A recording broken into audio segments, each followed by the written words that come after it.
Hello everyone. Today we will start new topic under number 3, that is Chinese remainder theorem. So let us start. First we will say its definition.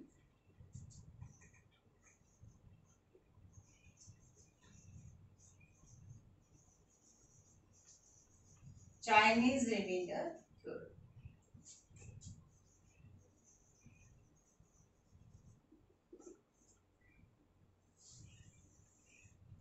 Definition is let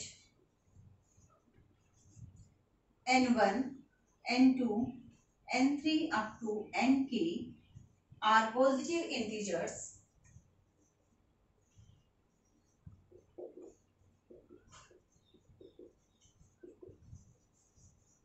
and a1, a2 up to ak are any integers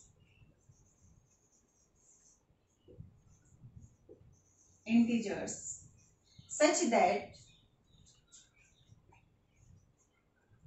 x is congruent to a1 mod n1,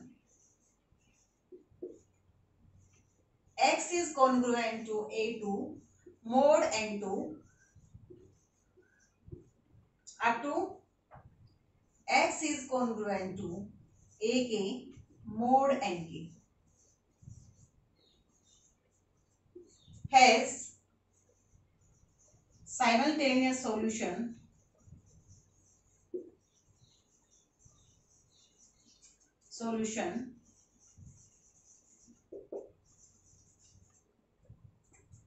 of mod n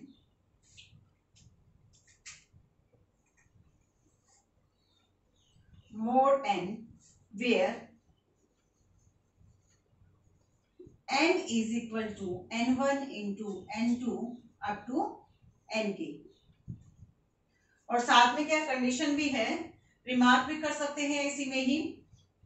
solution exist CRT Chinese remainder theorem, CRT solution exist,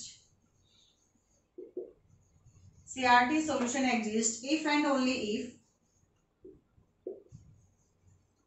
GCD of Ni and Nj is equal to 1 where I is not equal to J. So इसके definition हम start करते हैं। Let n1, n2, n3 up to nk are positive integers। कैसे हैं? Positive integers है, ठीक है। And a1, a2, ak are any integers, means ये क्या है, may be positive, may be zero, may be negative. लेकिन यहाँ पर जो n1, n2, nk है ये कैसे है, positive integers, such that x is congruent to a1 mod n1, x is congruent to a2 mod n2 up to x is congruent to ak mod nk। यानी जो आपके क्या है, मोड है, mode n1, n2 and nk, ये कैसे number है, positive numbers. Clear? और ये क्या है, आपके इंटीजर्स में भी नेगेटिव, पॉजिटिव एंड जीरो, ठीक है। यहाँ पे कंडीशन है कि हम सबसे पहले में क्या चेक करना है, सीआरटी सॉल्यूशन एग्जिस्ट, मीन जो चाइनीज रिमाइंडर थ्योरम का सॉल्यूशन एग्जिस्ट करेगा if and only if GCD of ni and nj is equal to 1 where I is not equal to j। Means यहाँ पे जैसे फर्स्ट आपने n1 लिया, n2, ये क्या इनकी जीसीडी चेक करेंगे। अगर सभी की GCD n1, n2, n2 and n3, n3 and n4 up to सोन, कहां तक चेक करनी है, nk तक। अगर सभी नंबर की जीसीडी क्या आती है, 1, then we say that the solution exist. Clear? Means अगर इनकी जीसीडी, अगर जीसीडी 1 है मीन्स दो बोथ नंबर्स या टू नंबर्स, ठीक है, आर म्यूचुअली कोप्राइम। कि ये अगर हम पहले फर्स्ट इसकी n1 और n2 की चेक करते हैं, n2 एंड n3 की, ऐसे हमें क्या 2 के पेयर बना के जीसीडी चेक करनी है। If every n, okay, if every ni, इनकी जीसीडी अगर चेक करते हैं, they are mutually coprime, we say solution exist. Okay, यहाँ पे कंडीशन है कि सॉल्यूशन तभी एग्जिस्ट करेगा जब इनकी जीसीडी क्या है 1 है, अदरवाइज मे बी एग्जिस्ट और नॉट, ठीक है, कि एग्जिस्ट कर भी सकता है और नहीं भी कर सकता। लेकिन हमारी सीआरटी कहां पर क्या अप्लाई कर सकते हैं, जब जीसीडी क्या है उनकी 1 है। क्लियर, ठीक है। Way of mod n has simultaneous solution of mod n, यहां पर एक ऐसा कॉमन सॉल्यूशन एग्जिस्ट करेगा जो सभी एक्स को क्या है सेटिस्फाई करेगा। है simultaneous solution means common solution exist होगा जो सभी एक्स को क्या करेगा satisfy, where n is equal to n1 into n2 up to n की। ठीक है, यह था डेफिनेशन। यहां पर सबसे पहले चेक करना है कि जो भी क्वेश्चन गिवन होगा हम क्या चेक करेंगे कि these n's या ni's आर को प्राइम और नोट। अगर वो म्यूचुअली को प्राइम है, उनकी जीसीडी आपस में क्या 1 है, तो हमारा सॉल्यूशन क्या है डेफिनेटली एग्जिस्ट करेगा, अदरवाइज हम कुछ नहीं कह सकते, एग्जिस्ट भी कर सकता हो नोट। सेकेंड हम करते हैं हाउ टू सोल्व क्वेश्चंस। तो हम मेथड करेंगे, वो कौन से स्टेप्स हैं, कैसे हम क्वेश्चंस को क्या सोल्व कर सकते हैं। So let us start.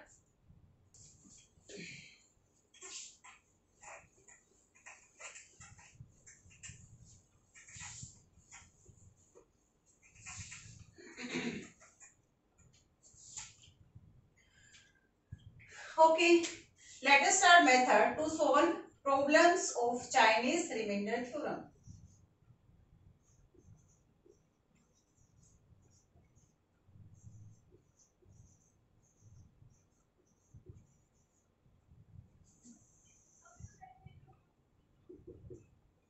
First step is check।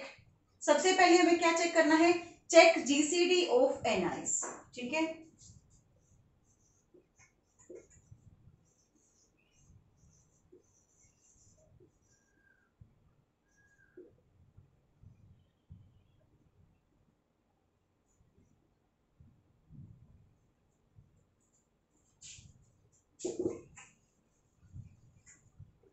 first is check GCD of Ni and Nj is equal to 1, then we say that solution exists।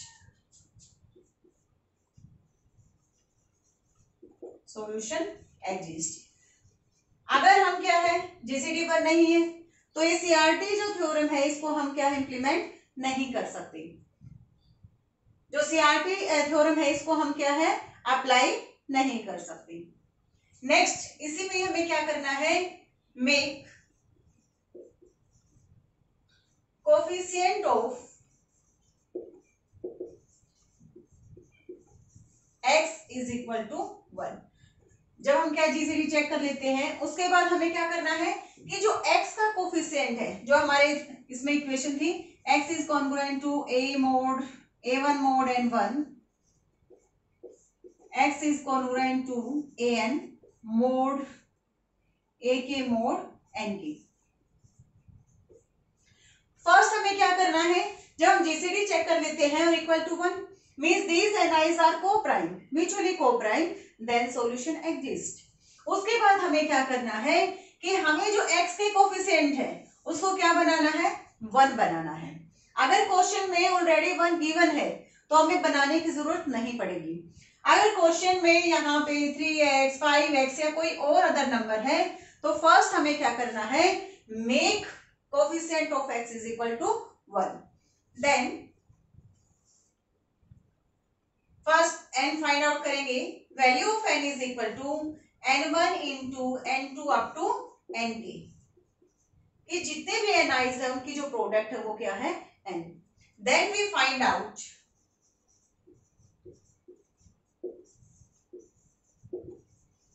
Find C I. ठीक है, और सी आई की जो वैल्यू है कैसे फाइंड आउट करेंगे, n upon N आई। Mean जो आपके हैं C1 इसकी वैल्यू क्या हो जाएगी, अगर i इज इक्वल टू 1, क्योंकि i यहाँ पे क्या है 1 2 अप टू k, क्योंकि जितने हम कॉन्ग्रुएंस लेते हैं कि यहाँ पे n1 n2 n3 up to N के, जितने हम कॉन्ग्रुएंस लेते हैं आई की वैल्यू क्या वहां तक होगी, ठीक है। यहाँ पर हमारे क्या है के कॉन्ग्रुएंस है, तो आई की वैल्यू क्या हो जाएगी 1 2 3 अप टू के, क्या हो जाएगी 1 2 3 अप टू के। यहाँ पे कट था, इससे पहले लगा लेना। तो यहाँ पे आई की वैल्यू क्या थी 1 2 अप टू के। C1 क्या हो जाएगा, अगर i is equal to 1, C1 is n upon n1, C2 is n upon n2, C3 is n upon n3 and Ck is n upon nk. Then third में हमें क्या करना है, make a congruence using Ci, ठीक है। हमें क्या बनाना है,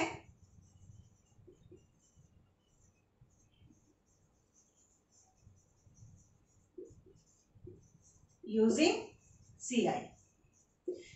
और कॉन्ग्रुएंस कैसे बनाएंगे, Cix is congruent to 1 modulo Ni। ये क्या हो जाएगा, Cix is congruent to 1 modulo Ni। Clear. यहाँ पे i की वैल्यू हमारी सेम रहेगी क्योंकि यहाँ पर हम के कॉन्ग्रुएंस की बात कर रहे हैं, ठीक है। तो कैसे होगा कि C1x is equal to 1 modulo n1, C2x क्योंकि i की वैल्यू में पुट करते जाना है और कहां तक k तक 1 modulo n2 up to Ckx is congruent to 1 modulo nk। Clear. Then solve it, ठीक है। हमने क्या करना है, जो हम कॉन्ग्रुएंस बना रहे हैं इसको क्या करना है, then solve this congruence and name it xi। solve these and named xi, कि जो भी सॉल्यूशन क्या है हम सोल्व करेंगे उसको क्या नाम देंगे xi। इसका सॉल्यूशन क्या हो जाएगा, जब हम इसको सोल्व करते हैं, इसको सोल्व कैसे करना हमें, बाय यूजिंग लीनियर कॉन्ग्रुएंस, ठीक है। इसको सोल्व कैसे करना है, by using definition of linear congruence. आप लीनियर कॉन्ग्रुएंस अगर आपको नहीं आता तो आप ये जो ऊपर सजेशन बॉक्स में लिंक है वहां जाके आप देख सकते हैं।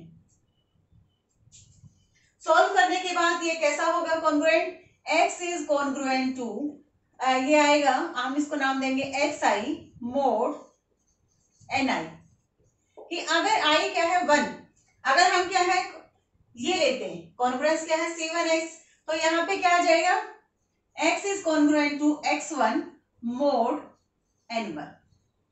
अगर सेकेंड कॉन्ग्रुएंस हम सोल्व करते हैं, जो सेकेंड कॉन्ग्रुएंस सोल्व करते हैं तो क्या आएगा, x is congruent to x2 mod n2। अगर हम सोल्व करते जाते हैं तो लास्ट क्या आ जाएगा, x is congruent to xk mod nk, mod nk। And in next step we find out a common solution। Step number 4,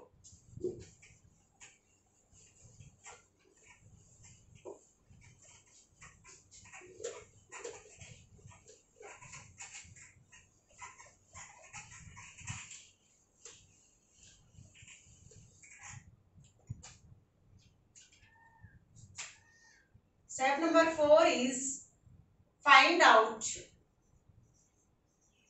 a common solution।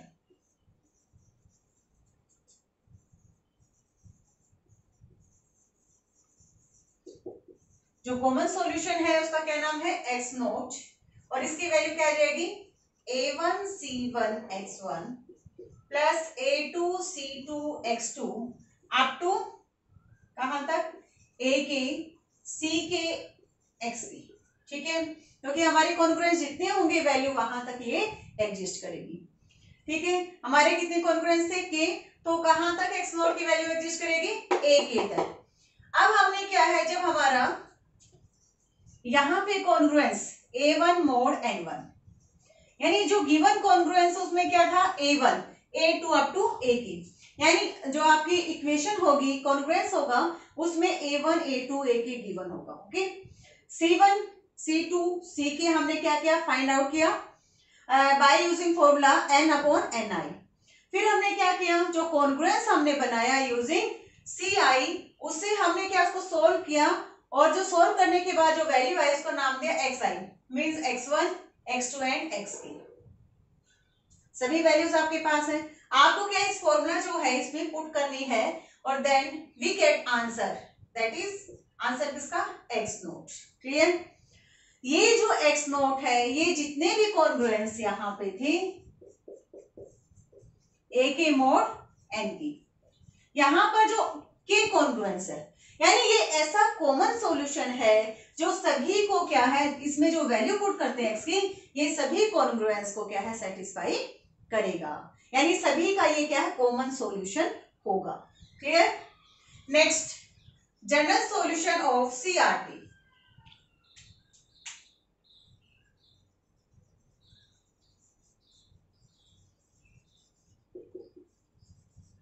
क्या हो जाएगा ये, X is equal to X naught plus NT where T belongs to integer.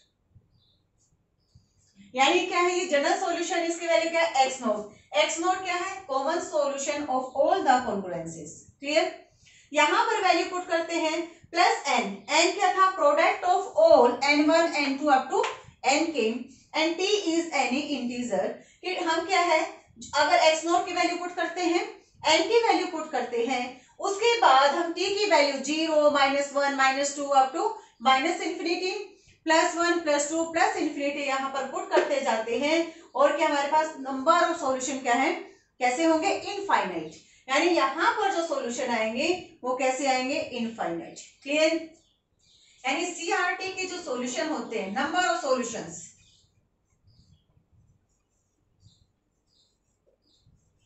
CRT, ठीक है, CRT जो question problem होते हैं कितने हो जाएंगे, इनफाइनाइट। क्लियर? ये जो स्टेप्स है हम क्वेश्चन करेंगे, उससे आपको क्या है, क्लियर हो जाएंगे। So let us start.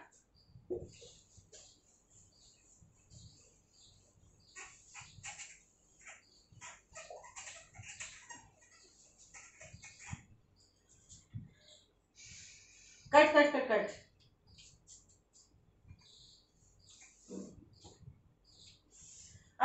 Friends, एक क्वेश्चन कर लेते हैं, उससे आपको जो CRT थ्योरम्स कैसे सॉल्व करनी है, उसका जो मेथड अभी हमने किया वो आपको समझ में आ जाएगा। तो स्टार्ट करते हैं। X is congruent to 1 modulo 2, X is congruent to 3 modulo 5, X is congruent to 5 modulo 7। ये आपकी एक प्रॉब्लम है। यहां पर फर्स्ट जो स्टेप था, और ये by definition of Chinese theorem, हमें क्या है, फर्स्ट चेक करना है क्या सॉल्यूशन एग्जिस्ट करेगा या नहीं। अगर सॉल्यूशन एग्जिस्ट नहीं करता, ठीक है, इसको सोल्व करने की जरूरत नहीं है। फर्स्ट क्या चेक करना है कि सॉल्यूशन एग्जिस्ट और नॉट। उसके लिए कंडीशन क्या थी, GCD of Ni and Nj is equal to 1, कि these N1 N2 and N3, क्योंकि वहां पे क्या है, कॉमन N के हमने कॉन्ग्रुएंस लिए, यहां पर कॉन्ग्रुएंस आपके कितने, 3, 1 2 and 3, means N1 N2 and N3। ये कैसे होने चाहिए, N1 N2 N3 are mutually coprime with each other, कि एक दूसरे के साथ क्या है, म्यूचुअली कोप्राइम होनी चाहिए। मींस अगर GCD निकालते हैं N1 N2, ये 1 होनी चाहिए, GCD of N2 and N3 is also 1, and GCD of N3 and N1 is 1। तो फर्स्ट चेक करते हैं कि सॉल्यूशन एग्जिस्ट है, करता है या नहीं। GCD of 2 and 5 is, we know that GCD of 2 and 5 is 1, GCD of 5 and 7 is also 1, GCD of 7 and 2 is 1, means these Ni's are, Ni's means N1 N2 N3's are mutually co-prime then we say that the solution of this problem exists. ठीक है, first हमें क्या check करना है कि जब हमें पता लग गया सॉल्यूशन एग्जिस्ट करता है तो हम क्या चेक करेंगे, we make coefficient of x is 1, और यहाँ पे क्या है, कोफिशिएंट ऑफ x क्या है, ऑलरेडी 1 है। यहाँ पे 2 भी हो सकता है, 3 या एनी इंटीजर, कुछ भी हो सकता है। तो ऐसे क्वेश्चंस भी हम लेंगे नेक्स्ट वीडियो में, लेकिन आज हम जो करवाएंगे सिंपल कि जिसको x कोफिशिएंट क्या है 1। जब हमारा कोफिशिएंट क्या है 1 है, उसके बाद हमें फाइंड आउट करना है CI। CI के लिए हमें वैल्यू चाहिए n क्या है, n1 into n2 up to nk। हमारे पास कितने कॉन्ग्रुएंस है, only 3। n1 is 2, n2 is 5, n3 is 7, 2 5 10 into 7 70। then first find out value of C1 is equal to n upon n1 is equal to, and value of n is 70 और value of n1 is 2 35। Similarly C2 is n upon n2 is equal to 70 upon 5 14। C3 is n upon n3 is equal to 70 upon 7 is equal to 10। First हमें जो formula है उसमें क्या क्या चाहिए, जो हमारा कॉमन सॉल्यूशन है x note common solution of these 3 congruence क्या था, ये a1 c1 x1 plus a2 c2 x2 plus a3 c3 x3, यही हमारा फॉर्मूला था।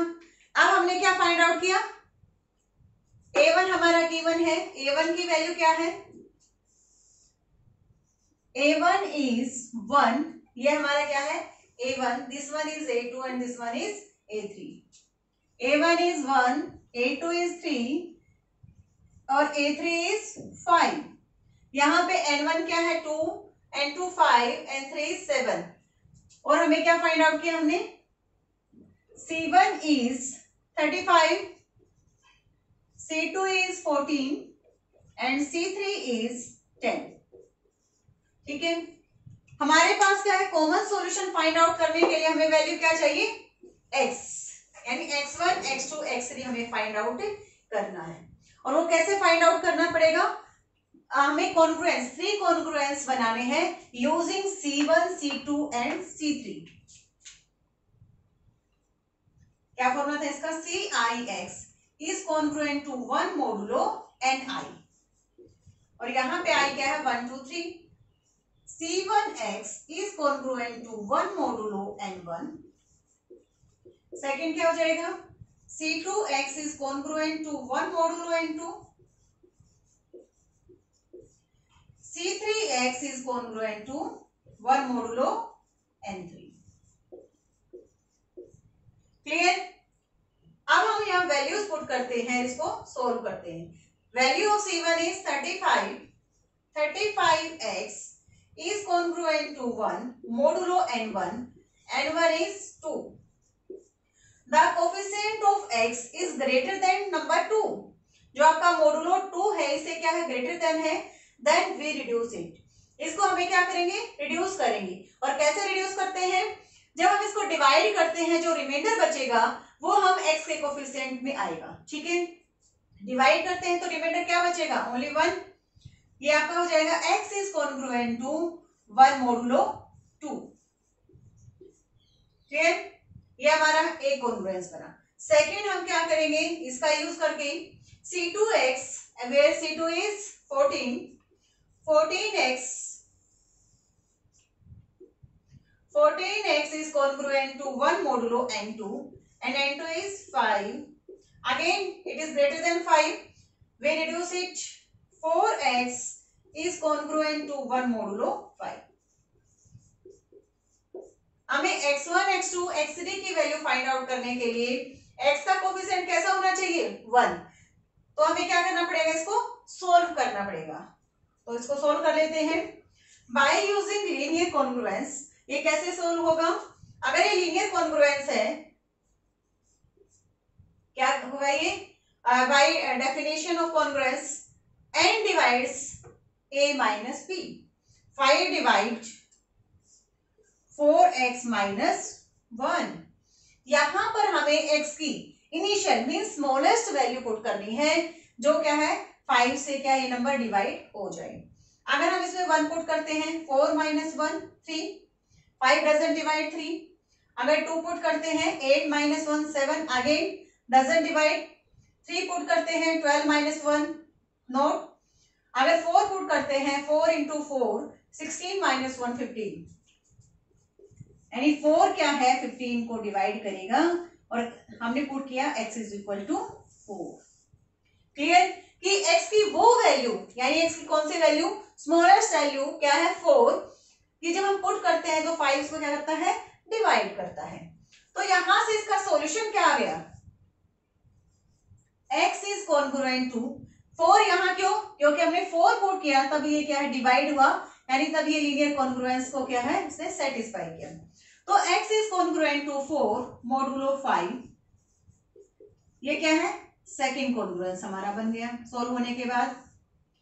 Third is C3x, where C3 is 10x is congruent to 1 modulo and 3 is 7.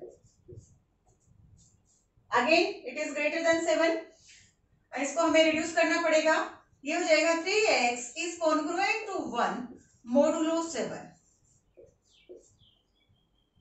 Again we will solve it by using definition of congruence.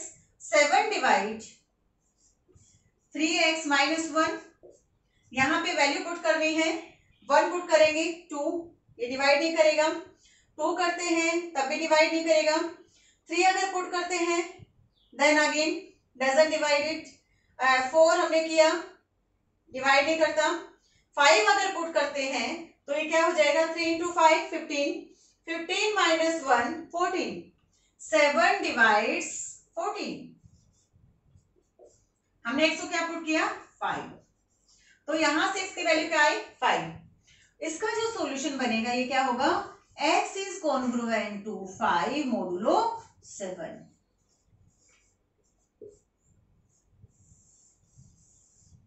Clear है?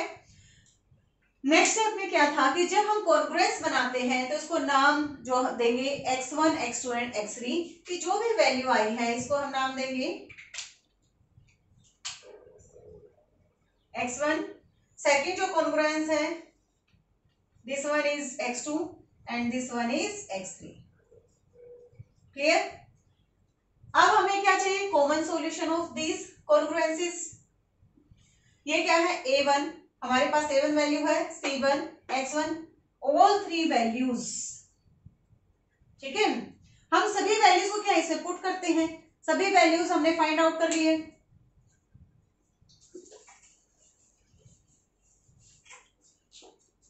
By putting all values, we get x naught is equal to a1 is 1, c1 is 35 and x1 is 1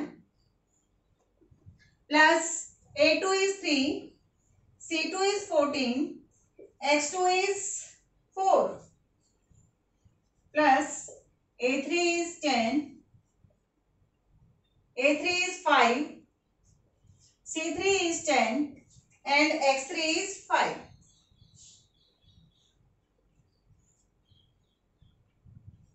Solve it. 35, X1, X2 and X5, C1, C2, C3. Okay. ये हो जाएगा 35 plus 42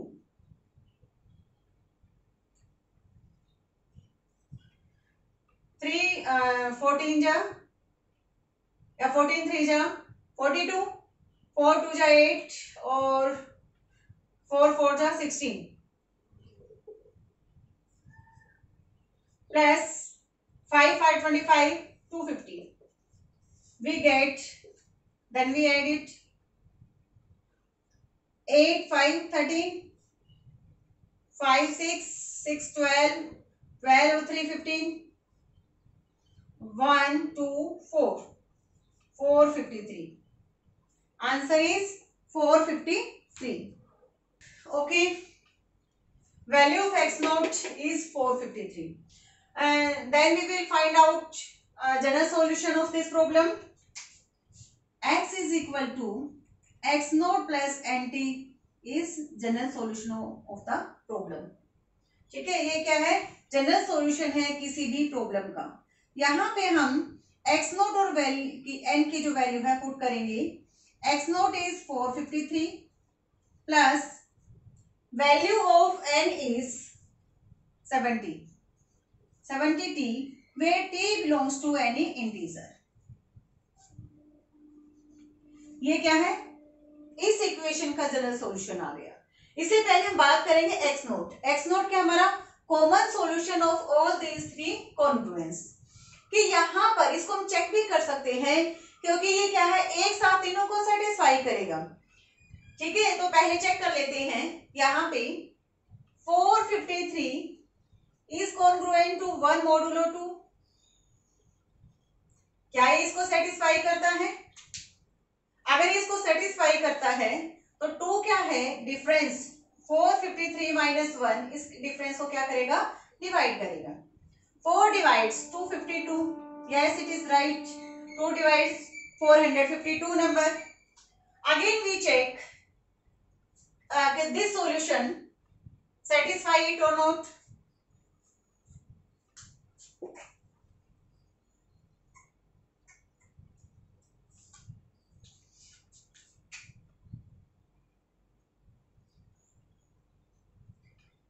अगर इसको satisfy करता है तो 5 divides 453 minus 3, 5 divides 450. Yes, 5 divides 450 means क्या है, ये आपका कॉमन सॉल्यूशन है. वो इसको भी सेटिस्फाई करता है, इसको भी सेटिस्फाई करता है. थर्ड को भी हम चेक कर लेते हैं. अगर इसको सेटिस्फाई करेगा तो यहाँ पे क्या हो जाएगा,